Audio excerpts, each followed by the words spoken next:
जी अस्सलाम वालेकुम दोस्तों। उम्मीद है कि सब खैर आफियत से होंगे। आज का जी हमारा जो मौजू है वो है बग़ैर वज़ू के कुरान मजीद को छूना क्या जायज़ है या नाजायज़ है। अगरचे इसके ऊपर बहुत सारे उलमा ने फतावा भी दिए हुए, अपनी राय भी दी हुई है, और कुछ उलमा ने तो इस कदर सख्ती का रास्ता इख्तियार किया है और दीन के अंदर उस चीज को शर्त करने की कोशिश की है कि जो कुरान मजीद के साथ मशरूत ही नहीं है। यानी कि आप देखें, एक चीज लाजिम ही नहीं है कुरान मजीद के लिए, लेकिन उलमा ने उसमें अपनी जाती जो जिसको आप कह लें तकवा या कुछ ऐसी चीजें उन्होंने शामिल कर दी हैं कि जो दीन का तो हिस्सा नहीं है, लेकिन उससे नुकसान क्या हो रहा है कि आम शख्स जो ऑफिस में फारिग महसूस करता है खुद को, या कुछ देर के लिए वक्त उसको मिलता है, ब्रेक का वक्त हो गया, इसी तरह कोई प्रोफेसर है या कोई आम रूटीन में एक स्टूडेंट है कुरान का जिसका हर वक्त कुरान से ताल्लुक है, कुरान पकड़ना, कुरान लिखना, कुरान सुनाना, सुनना वगैरह वगैरह, उसमें कुरान को छूना भी आ जाता है, तो उसके लिए बहुत ज्यादा मुश्किलात पैदा हो रही हैं। देखिए मेरा भाई, वजू जो है वो सिर्फ दो चीजों के लिए शर्त है। एक तो आपको तवाफ के लिए गुसल भी हो आपका, वो तो बिल्कुल ओबियसली, और साथ आपका वजू हो। दूसरा, कुरान मजीद ने इसको खुद इरशाद फरमा दिया है। अगर आप पहले पारों का जो स्टार्टिंग के पारे हैं उनका मुताला करें तो उसमें कुरान मजीद में अल्लाह तबारक तआला ने खुद इरशाद फरमा दिया और बाकायदा इसको ये फरमाया, या अय्युहल्लज़ीना आमनू इज़ा कुमतुम इला सलाती, ए ईमान वालो जब तुम नमाज, यहां पर फर्ज करार दे दिया है, यानी कि नमाज आप बगैर वजू के नहीं पढ़ सकते। इदा कुमतुम इला सलाती फग़सिलू वजूहकुम व अयदियकुम इलल मराफिक वमसहू बिरुऊसिकुम, ये पूरा वजू का तरीका यहाँ पर बयान फरमा दिया गया है। उसके अलावा किसी भी चीज के लिए वजू शर्त नहीं है। हाँ, अगर आप तकवे के लिए, कुछ परहेजगारी के लिए, खुद के लिए करते हैं, वो एक अलग बात है। अगर आपका वजू नहीं है, आप कुरान पाक छू भी सकते हैं और उसको पढ़ भी सकते हैं। अब ये जो मसला मैं बयान कर रहा हूं, इसको इंशाअल्लाह ताला मैं इसके ऊपर पहले एक सवाल के जवाब में मैं ये बता चुका हूं कि जायज है, लेकिन वो तफसीली नहीं था, महज एक बस पॉइंट ऑफ व्यू मैंने बता दिया था। लेकिन कुछ लोगों का एतराज ये था, वो ये चाह रहे थे कि आप रेफरेंस हमें दें, और अब चूंकि दौर ऐसा आ चुका है कि बगैर रेफरेंस के आप बात भी नहीं कर सकते।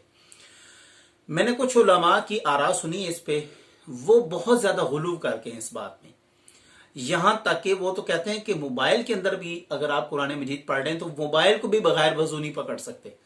आप इस कदर सख्ती करेंगे तो पहले ही माशाल्लाह हमारी जो अवाम है वो कुरान से दूर है, तो मजीद अगर इस तरह की कैदोबंद लगाएंगे तो मेरा नहीं ख्याल कि कोई स्टूडेंट या एक आम शख्स जो यूनिवर्सिटी का जो स्टूडेंट होता है, दुनियादार जिसे हम कह लेते हैं अपनी जुबान में, वो कुरान को तो छुएगा भी नहीं, क्योंकि उसको तो फिर वजू की मुशक्कत आ जाएगी उसमें।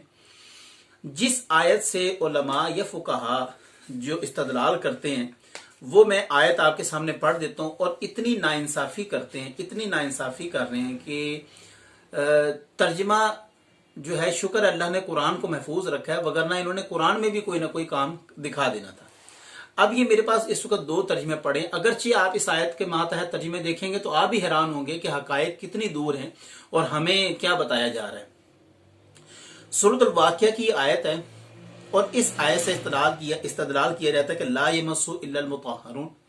ये आयत से वो कहते हैं कि इसको बगैर वजू के नहीं छूना, यहां तक कि इन्होंने तर्जमा भी यही किया है। और मेरा ख्याल है कि ये सरासर ज्यादती है कि अपनी तरफ से आप किसी भी चीज को लागू कर दें कुरान के ऊपर। ये मेरे पास तर्जमा है जो अहमद रजा खान बरेलवी साहब का है, उसमें वो फरमाते हैं, जनाब जी, महफूज नोश्तम फी किताबी मकनून, ये पिछली आयत चल रही है, ला यमस्सु इल्लल मुतहहरून, इसे ना छुएं मगर बावजू। ये यहां पर वजू किसका तर्जमा कर रहे हैं ये नहीं मुझे समझ आ रही, जबकि आपके सामने मैं अब ये पेश करूंगा। अच्छा, ये सूरतुल वाक़िया, अब ये मैंने आपको बताया कि सिर्फ अभी तर्जमा सुनाया, अब मैं बताऊंगा कि आपको इस आयत को किस तरह कॉन्टेक्स्ट से हटा के पेश किया गया।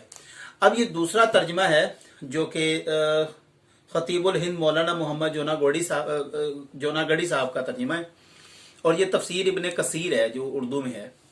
उसमें उन्होंने तर्जमा किया है ला यमस्सु इल्लल मुतहहरून, जिसे सिर्फ पाक लोग ही छू सकते हैं। अच्छा, यहाँ पे जुनबी लोग भी, वो लोगों ने अपना, मुफस्सिरीन ने लिखा है कि जुनबी लोग भी मुराद हो सकते हैं, लेकिन बावजू भी हो सकते हैं। लेकिन यहाँ पर तो बाकायदा इन्होंने तर्जमा ही कर दिया ना कि इसे तो बावजू हो के छुए। अब इस तफसीर को, इस आयत को जिससे ये इस्तदलाल कर रहे हैं, हम जो है वो रोशनी में देखते हैं असल में कुरान की सियाको सबाक से हटा के नहीं, बल्कि सियाको सबाक में रख के। तो सियाको सबाक में अगर रखा जाए तो इसका पिछला हिस्सा मैं आपके सामने पढ़ता हूं कि असल में ये बात क्या चल क्या रही है। फिर आपको समझ आ जाएगा कि वाकई यहां पर ये बात जो हमारे उलमा ने लिखी वो नहीं है। इन्नहु लकुरआनुन करीम, कि बेशक ये कुरान मजीद इज्जत वाला कुरान मजीद है, फी किताब मकनून, जो कि एक महफूज किताब में दर्ज है। फी किताब मकनून, एक महफूज किताब में दर्ज है। ला यमस्सु इल्लल मुतहहरून, जिसे सिर्फ पाक लोग ही छू सकते हैं। तंजीलु मिर रब्बिल आलमीन, ये रब्बुल आलमीन की तरफ से उतारा हुआ है। अब इस आयत का जो शान नजूल है वो अगर आप सुनेंगे तो आपके होश हैरान और दंग रह जाएंगे आपके, यार ये हमें क्या बताया गया है और यहाँ पर मौजूद किया है। अब आप सुने तफसीर इब्ने कसीर, इमाम इब्ने कसीर क्या लिखते हैं। वो कहते हैं यानी ये कुरान मजीद बड़ी अजमत वाली किताब है, मौज़म और महफूज और मजबूत किताब में है, यानी कि जिसे उम्मुल किताब हम कहते हैं, ऊपर अर्श पर पड़ी हुई है, जिसे सिर्फ पाक ही हाथ लगा सकते हैं, यानी के फरिश्ते। हाँ, ये और बात है कि दुनिया में इसे सब हाथ लगा सकते हैं, ये मतलब कोई भी इसको हाथ लगा सकता है। इब्ने मसूद की किरात में मा यमस्सुहु है, और अबू अल आलिया कहते हैं कि यहां पाक से मुराद इंसान है ही नहीं। यहां पर पाक से मुराद इंसान है ही नहीं, इंसान तो है ही गुनाहगार। ये कुफार का जवाब है। वो कहते थे कि इस कुरान को तो शैतान लेकर आता है, शैतान लेकर उतरता है और वो आपको बता देता है, जिसके मुकाबले में अल्लाह व तबारक तआला ने शाह फरमाया कि जिसे, जैसे कि ये एक और जगह पर उन्होंने बाकायदा इतराज भी किया था, सूरत शोरा की आयत है, यानी कि इसे तो मतलब शैतान लेकर आते हैं और वो आपको बता देते हैं और आप हमें पढ़ के सुना देते हैं। जबकि इसके मुकाबले में फिर अल्लाह व तबारक तआला ने शाह फरमाया कि ये महाल है कि इसे कोई शैतान लेकर आ जाए, कोई शैतान छू जाए, बल्कि वो इसको सुनने से भी बिल्कुल आ रही है। ऐसा नहीं है कि वो जाएंगे और कान लगा के सुनेंगे और अल्लाह का कलाम सुन के ला के हजूर को बता देंगे, नहीं ऐसा नहीं है। बल्कि यहां पर अल्लाह व तबारक तआला ने उसका जवाब दे दिया। कुफार का जो एतराज था, अल्लाह व तबारक तआला ने फरमाया ला यमस्सु इल्लल मुतहहरून, इसको तो छू ही नहीं सकते मगर पाक। पाक कौन है? यहाँ पर पाकों से मुराद जो कि ऑलरेडी मुताहिर है, पाक हैं, वो हैं मलाइका। तो यहाँ पर ला यमस्सु से मुराद मलाइका है, ना कि इंसान की तो बात ही नहीं की जा रही यहाँ पर। तो मेरा भाई इस आयत की रोशनी में भी पता लग गया। और जो पहले मैंने एक आयत पेश की है, या अय्युहल्लज़ीना आमनू इज़ा कुमतुम इला सलाति फग़सिलू वुजूहकुम, यानी कि जब तुम नमाज के लिए खड़े हो जाओ तो फिर वजू का आगे पूरा तरीका बता दिया गया, वजूहकुम इलल मराफिक़ वमसहू बिरुऊसिकुम वअरजुलकुम इलल काबैन। तो यहाँ पर तो वजू की बात ही नहीं है जिसे इस्तेदलाल किया जा रहा है। लिहाजा मैं इस कुरानी आयात की रोशनी में और दलाइल की रोशनी में ये बात कहने पे बिल्कुल आर महसूस नहीं कर रहा कि कुरान मजीद को बगैर वजू छुआ भी जा सकता है, इसको पढ़ा भी जा सकता है। और ये अल्लाह की किताब हमारे लिए, अगर आप मुझे बताएं। और फिर कुछ लोग यहाँ पर हजरत उमर का वाकया नकल करते हैं, हालांकि हजरत उमर के वाकये का इस आयत से कोई ताल्लुक ही नहीं है। लिहाजा वो भी बिल्कुल जो है वो जाली वाकया बिल्कुल इसके ऊपर अपनी तरफ से वो लाजिम करते हैं। और मैं तो एक मुफ्ती साहब को यहाँ तक सुन रहा था, वो कह रहे थे कि कुरान मजीद को अगर आप बेवजू हैं तो ग्लव्स पहन के पकड़े, यानी कि पहले एहतमाम किया जाए कि ग्लव्स लाए जाए और फिर इसको पकड़ा जाए। खुदा का वास्ता है, लोगों की हदायत का ये रास्ता है, लोगों की हदायत है, उनसे हदायत न छीने। आप ये चाहते हैं कि लोग इससे दूर रहें और आप फिर जो मन घड़त अपनी बात होगी वो इसमें तफसीर तर्जुमे में डाल के और लोगों पे लागू करना शुरू कर देंगे।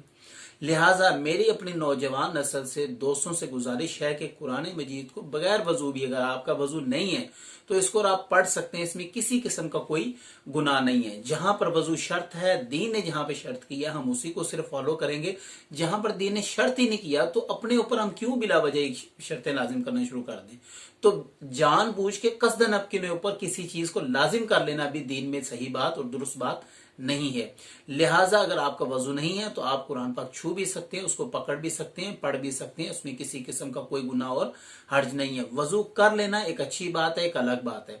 अगर एक स्टूडेंट है, कुरान मजीद का स्टूडेंट है, कोई PhD कर रहा है या इस तरह का कोई स्टूडेंट है, हाफिज कुरान है, ये जो पढ़ते हैं मदरसे में, अगर इनका वजू टूट जाए तो फिर तो ये सारा दिन फिर वजू में लगे रहें, ठीक है। लिहाजा ये दुरुस्त बात नहीं है। जो हकायक थे दलाइल की रोशनी में आपके सामने पेश कर दिए। उम्मीद है कि आपको आपका जो जवाब है वो मिल गया होगा। अपनी दुआ में याद रखिएगा। चैनल को भी सब्सक्राइब कीजिएगा, दोस्तों के साथ शेयर भी कीजिएगा। अल्लाह हाफिज।